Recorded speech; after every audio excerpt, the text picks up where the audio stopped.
Do you want to make money whilst traveling the world and living this lifestyle everybody dreams of? Jumping on and off flights, traveling to tropical countries, sipping a pina colada at a swimming pool, and working away on your laptop. Well, I've done it all. I lived across multiple countries for the past 10 years. I lived in Bali, Indonesia, I lived in Tokyo, Japan, in London, in Lisbon, like you name it. And during this time, I built up a $500,000 business. I've grown my team to 10 people, and I managed to really create the life of inspiration, passion, excitement, and creativity.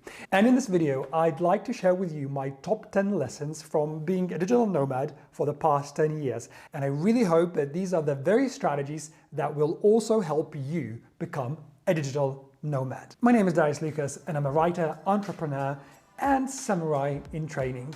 And on this channel, we explore how to build your business and life one word and one story at a time. So let's get cracking. The very first lesson that I've learned as a digital nomad was that you do not need a lot of money to be a digital nomad. And I think a lot of us always think and worry that actually we have to have a lot of savings in our bank accounts, and that we really need to set ourselves up before we embark on being a digital nomad. But the truth is that you don't. And this is the reason why. I personally moved to Bali, Indonesia, I think it was in 2015, with only $500 in my bank account. And I'm not exaggerating. And the reason why I was comfortable to do that was because I knew that, at least at the time, it was much cheaper to live in Bali than in London, where I was based at the time as well. So I knew that if I relocate to Bali, my cost of living will be much, much lower. And whilst when working in London, I had to have at least 10, 20 clients to keep me going, in Bali, I could do the same with 2 or 3 clients. So I would say the most important thing is to pick a country that you can comfortably live in terms of its cost of living, and pick a country that just gets you excited about going there, and the rest will work itself out.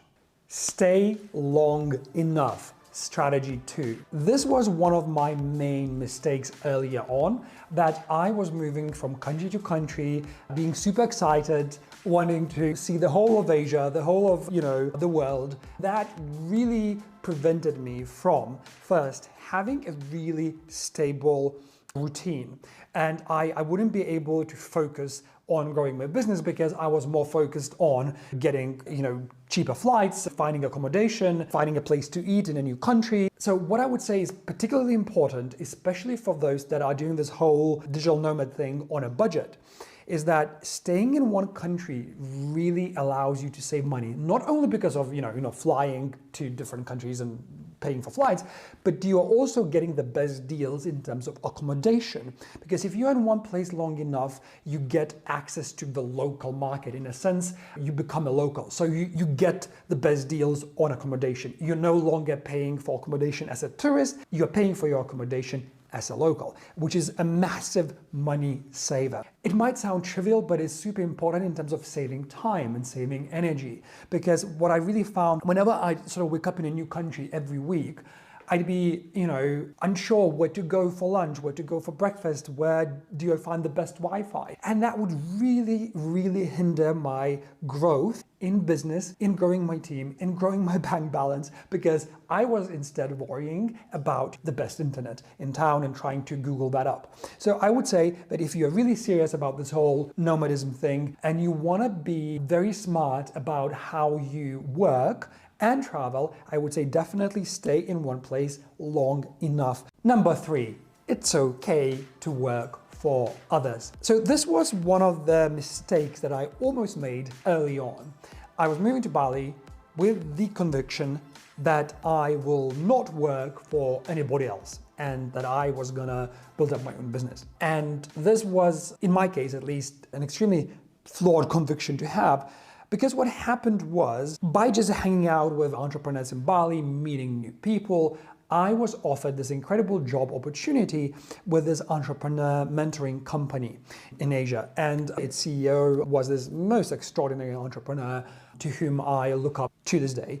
And basically they offered me a job, and I remember saying to them and declining the job offer right away. And the person who was offering the job said to me, go home, Google this company, Google the CEO, and then decline us after that. Now, this was incredibly fortunate that they had so much patience with me. And I remember looking up the company, looking up the CEO, and I realized that this was an opportunity for me to be learning entrepreneurship as well as building up my own business. Because what the job was about, it was essentially having me shadow the CEO of a company. As soon as I started the job, I realized that this was the dream job, because not only that it paid enough, but it also allowed me enough time to continue building my own business.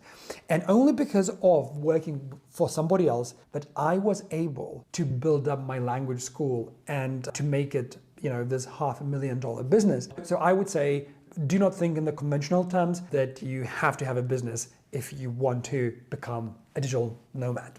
Number 4, journal all along. And this is something that I was really happy I did from the very first day of arriving in Bali, and actually way before getting to Bali. And that was journaling. And these are the journals from my years in Bali. I just grabbed them off the shelf. And I'm really, really happy that I was recording my thought process, my growth as an entrepreneur, my trajectory for growing my business. Because what really happens when you immerse yourself in the new environments, countries, you start rewiring your brain, you start changing the way you think, and you start changing your identity. This happens by default. Now, you need to bring in a bit of consciousness to it if you want to use that as an asset.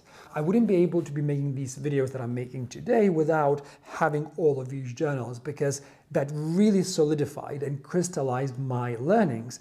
So, going through those years as a digital nomad and recording the experiences, recording the learnings, really, really set me up for succeeding in business, for defining the life I wanted to lead, and even helped me to make money, because I remember I would literally write down the amount of money I would want to make in the upcoming week, month, year, and then I would increase that incrementally. I would always hit it. It wouldn't necessarily happen when I planned it, but I would always hit it. It would be like maybe a year later, maybe 2 years later, but I would always get there.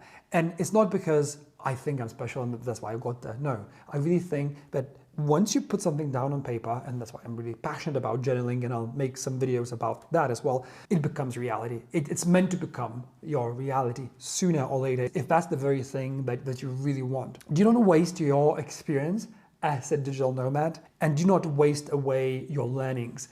Capture them, record them, and use them later on in your life. One client is enough. For those that are watching this video and are thinking you do not want to stay in your job and you do want to have your own business, but you do not think that you can actually sustain yourself from your business income whilst traveling, whilst being a nomad, the learning that I've had very early on was that when I was living in London, and I was still, at the very, very beginnings of my language school, I had to have at least 20 students a week in order to support my life in London. And as we know, London is extremely expensive. Now, in Bali, I could get by with 2 or 3 students a week.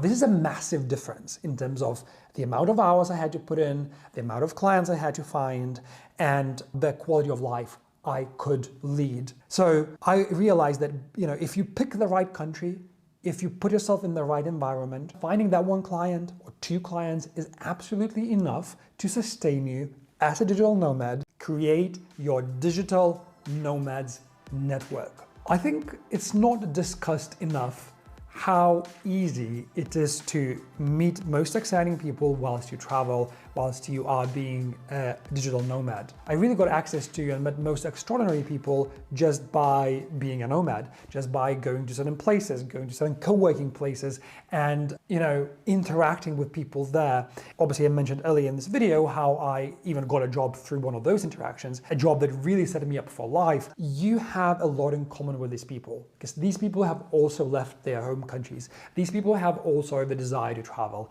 the itch to experience something new. That means they are much more open than they would be in their home countries. And you are able to approach each other in a much easier way. You might be just, at a cafe and you might start a conversation and that might lead to having a business partner or meeting your future spouse or finding a job. Another great tool to build your network is whenever you go to a new country, a new place where you are going to be a nomad, is to look up an expat group on Facebook in that particular country. So say you go to Singapore, so you just look up, expats in Singapore. You go to Bali, look up expats in Bali, and so on. Because those groups are really clusters of people who are just like yourself, roaming the world. And I've used those groups, for example, to find accommodation, to crash at someone's place. I would just post, I'm a rider, an entrepreneur. I'm now in Bangkok for a few days. Would anybody like to host me? And especially when you are young or you're starting out or you're on a budget, this is an amazing tool. Also, those groups are perfect to help you find out where the nomads living in that particular city, country, island, or whatever hang out. And just by going to those events, I really built up a group of friends very, very fast. So be really conscious about building your network and also retaining it whilst you're moving from country to country. You will meet the very same people in those very same countries moving around. So ideally, you'll end up having one big global family. Number 7, have a strict schedule and goals. Whilst traveling is exciting, it's not always the best way to be most productive. And in order to really continue building your business, to really also be focusing on your career path whilst doing the nomadism, as I call it, I think it's absolutely vital to have a strict schedule and very clear goals as to what you're trying to do that particular week, that particular month, and the particular year. Having a very clear schedule, having very clear sort of guidelines as to what you're gonna be working on is, I think, very important. So whenever you move to a new country and say you had spent a month in one country and now you're moving on to the next, make sure that you've planned out your work before flying out. Because once you're on the flight, once you're out in a new country, it becomes much, much harder to gather yourself and gather your focus. So have something in place, have something in writing. Again, continue using your journals, write everything down, how you're gonna be working and growing your business whilst you are in this new place. Number 8, wealth is relative. I remember reading The 4-Hour Work Week by Tim Ferriss, and he was writing about this whole idea that to feel like a millionaire, to feel like you're wealthy, you just need to be in the right country where the threshold of feeling like a millionaire is much, much lower than in, for example, like in my case, it was London. And by having that experience of going to a place where you can feel like a millionaire, you open up not only the possibilities for yourself to have more time to pursue whatever you want to pursue, but also you have this experience of the value of money and what money really means. Because I think a lot of the time, entrepreneurs, creators, and just in general, every human being becomes quite preoccupied, with making money. And it seems that making that million or two or whatever is the ultimate goal, the ultimate dream. Now, once you have this experience of wealth with much, much less money than a million, usually, decent, normal salary can get you that experience in some of these countries. So with having the freedom of time, with having the freedom of money, you are able to rewire your brain in a sense to help you realize that first, financial wealth is possible for you. Second, is not as miraculous as it seems, that by getting that experience of what it's like to be wealthy in a particular country, you understand that there is much more to it than, wealth or money, that wealth is not about money, that wealth becomes really about people, about connection, about creativity, about self-expression. So I would say that this whole idea of understanding that wealth is relative and also understanding what wealth means to you is one of the best things that can happen to you as a digital nomad. Number 9, keep old friendships going. What I've noticed for myself and for other people, that once you move to a new country for the first time, you get so excited and it's all about building, new friendships, new connections, new relationships, and you kind of tend to forget those at home as well. But I would say that maintaining those old connections, old friendships back in your hometown, back at home, is really, really important. For example, I am from Lithuania. I left Lithuania when I was 18, but I maintained super close relationship with my friends here. And what it really did for me, especially when I was, cavorting around the world and really just living this global life, in the moments where I needed support, in the moments where I felt lost, in the moments where, I might have broken up with a partner, I went back to those old friends, either via, a call on WhatsApp or actually flying to them. And that group of friends or that one friend would save the day. So try to keep those relationships in your life, wherever you are in the world and however far you are from your old friends. And lastly, be you and do you.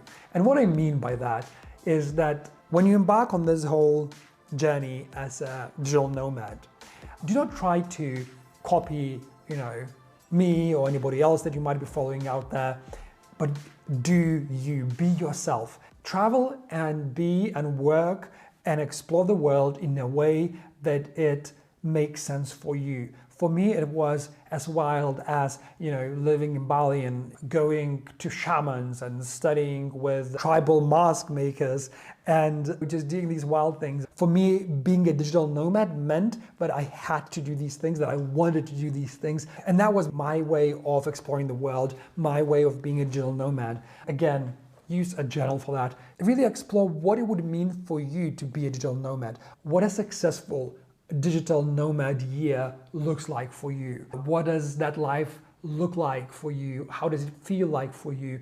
And just spend some time defining that so that you are not echoing the experiences of others, but are actually authentically creating your own. So these are the top 10 lessons and strategies that I've learned as a digital nomad traveling across the world. And I really hope that they will help you build up your digital nomad life as well. And if you like this video, do not forget to click like, to click subscribe, because having you here means the world to me. I'll see you in the next video.